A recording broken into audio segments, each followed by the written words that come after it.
Cap&GOWN seniors, class of 2021. This is your College 101 FAFSA session. So this will just be an intro to FAFSA, or the free application for federal student aid. As I'm sure you're aware by now, the FAFSA for you guys who will be entering college as freshmen fall 2021 opened on October 1st. The FAFSA should be completed ASAP in the college process so that both you and the colleges you're applying to have all of the financial information necessary to make a smart decision as far as what school will be both best academically and financially for you and your family. You will need your parents' 2019 tax information to complete it. So prepare in advance, have that conversation with your parents, have them dig through their records, pull it up online, whatever the case may be, so that you have the information you need before you sit down to complete the FAFSA. At the top, I'm going to flag some additional resources.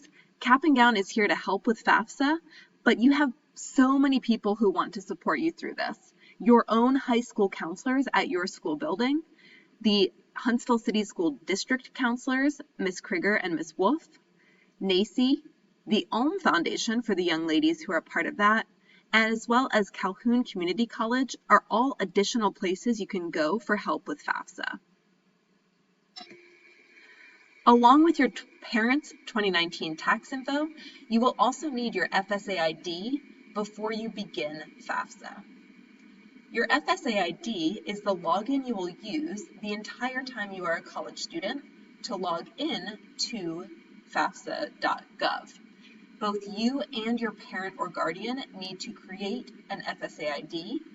You want to make sure you've done this before you try to log in because it can take up to 3 days to confirm and verify your FSA ID, which you will have to have before you can even log into FAFSA.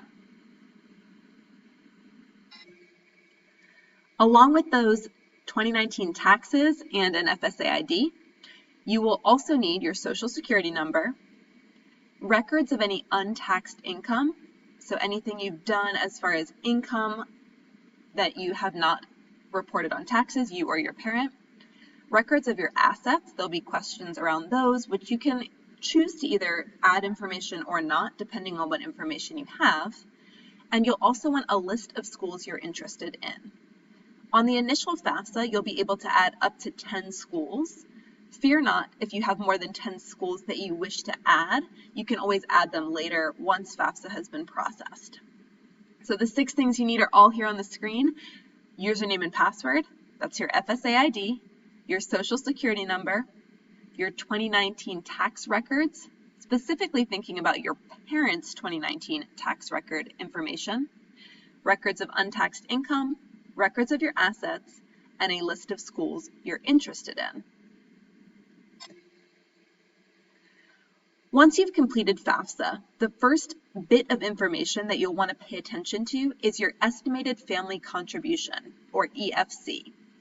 Your EFC is how much, based on your parents' income tax information that you've submitted to FAFSA, the federal government, FAFSA, estimates you can come out of pocket towards college costs.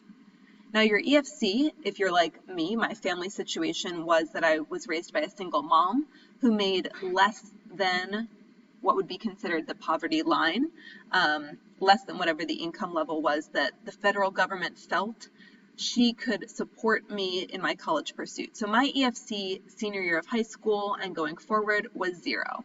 That meant that according to the federal government's look at her income, they could determine she actually couldn't afford anything additional as far as college tuition. Your EFC could be something like $1,000, $3,000, or much higher. It's just depending on your parents' financial situation. Based on that EFC, you will get your student aid report, your SAR.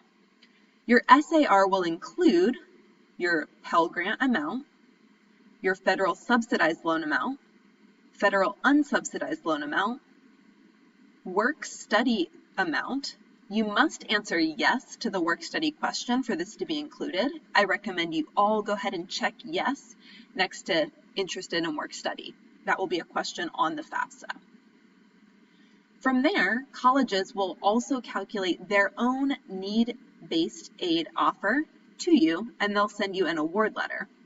You should expect your award letter sometime with or after your acceptance letter, usually sometime between February and April. Let's just break down each of those parts of the student aid report one at a time briefly. The Pell Grant. Grant means money you don't have to pay back. That's really good news.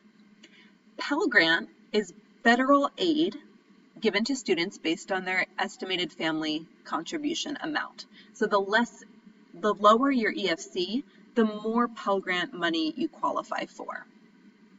Keep in mind that Pell Grant money is for the year. So think of it as split in two.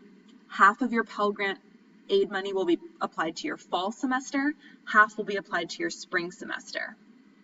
The full Pell Grant last year was $6,345. It usually remains about the same within a few $100s, and currently that is what it is set at for you all going into the 2021-2022 FAFSA. A little tip/trick going along with the Pell Grant, you'll be filing the 2021-2022 FAFSA. That's when you'll be starting first year of undergrad, fall 2021. Do that one first. Make sure when you open FAFSA that you've selected the 2021-2022 FAFSA. Once you've submitted and that's all been processed, you can go back and file the 2020-2021 FAFSA. Most things will autofill. You will need, in that case, your parents' 2018 tax info. If you qualified for a Pell Grant for this year, presumably you would also qualify for one last year, you can use that Pell Grant amount to pay for classes this summer. For example, you could take some of your Gen Eds at Calhoun at really no cost as long as you qualify for a Pell Grant. And the reason I say do the first one first is because you might not qualify for a Pell Grant, in which case this really wouldn't be worth your time. Now on to loans. You'll have two types of federal loans available to you, again, depending on your EFC. Federal subsidized loans are loans where the federal government pays for the interest on these loans while you are in school at least half-time, and during the 6-month grace period, and during any periods of deferment. So you could think of these as slightly better than unsubsidized loans in that they're not accruing interest while you are a student. The maximum for first-year undergrad students, the maximum amount of federal subsidized loans is $3,500.